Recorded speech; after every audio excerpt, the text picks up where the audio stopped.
Let's take a broader look at the Republican Party now. Mr. Trump, one of the concerns that your opponents have expressed throughout the course of this campaign is the notion that, in their estimation, you hold views that are at direct odds with Republican Party tradition. How are you looking to fundamentally change the Republican Party as its potential leader? What should the Republican Party stand for in 2016? Well, first of all, I don't really think that. I think that I hold views that are very similar to many of the people. We are more inclusive, and if you look at the polls and if you look at the millions of people that have been pouring into the polls, it's, again, the biggest story. You look at all of these people that are coming in, something's happening. I am different in one primary respect, and that's trade. I feel that we have had horrible negotiators, horrible trade deals. The jobs in this country are disappearing, and especially the good jobs. You look at the recent jobs reports, which are really done so that presidents and politicians look good. Because all of these people looking for jobs, when they give up, they go home, they give up, and they're considered statistically employed. So that's that. But I will say, trade deals are absolutely killing our country. The devaluations of their currencies by China and Japan and many, many other countries, and we don't do it because we don't play the game. And the only way we're going to be able to do it is we're going to have to do taxes unless they behave. If you don't tax certain products coming into this country from certain countries that are taking advantage of the United States and laughing at our stupidity, we're going to continue to lose businesses and we're going to continue to lose jobs. And if you look at the average worker over the last 12 years, their salary and their pay have gone down, not up. It's gone down. And I think that's why there's been such an outpouring of love to what I'm saying. Thank you, Mr. Trump. Senator Cruz, Donald Trump has so far won 35% of the vote. Those people are signing up to his vision of the Republican Party. What do you think is wrong with that vision?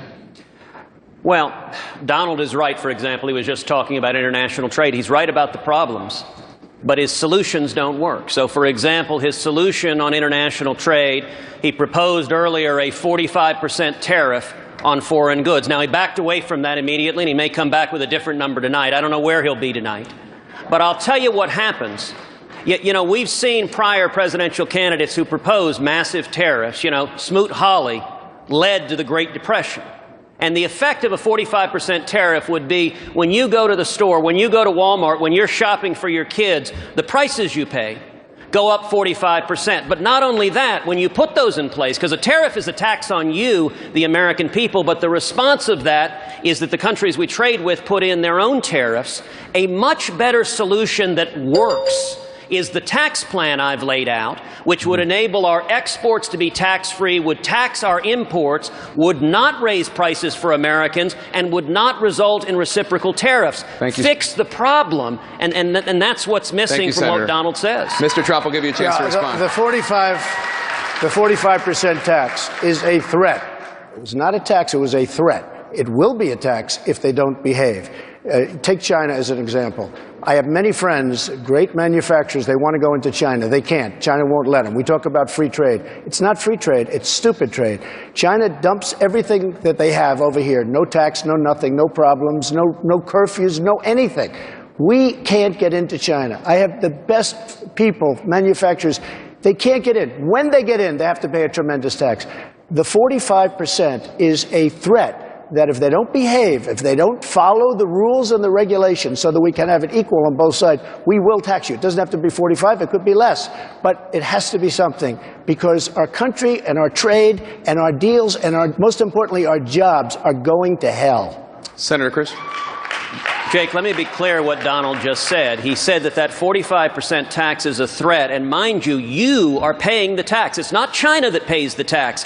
It's you, the working men and women. So ask yourself at home, how is this helping you? If your wages have been stagnant for 20 years, if you can't pay the bills, how does it help you to have a president come and say, I'm going to put a 45% tax on diapers when you buy diapers, on automobiles when you buy automobiles, on clothing when you buy clothing? That hurts you. It's why we've got to get beyond rhetoric of China bad and actually get to how do you solve the problem, because this solution would hurt jobs and hurt hardworking taxpayers in America. Okay.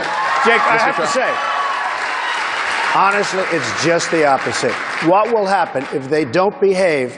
we will put on a tax of some amount, and it could be a large amount, and we will start building those factories and those plants. Instead of in China, we'll build them here, and people will buy product from here rather than buying it through China, where we're being ripped off, and we have a $505 billion trade deficit right now. So we'll build our factories here, and we'll make our own products. And that's the way it should be done. And the way we've been doing it for the last long period of time is our country is in serious, serious trouble. It's a bubble, and it's going to explode. All right, we're going to take a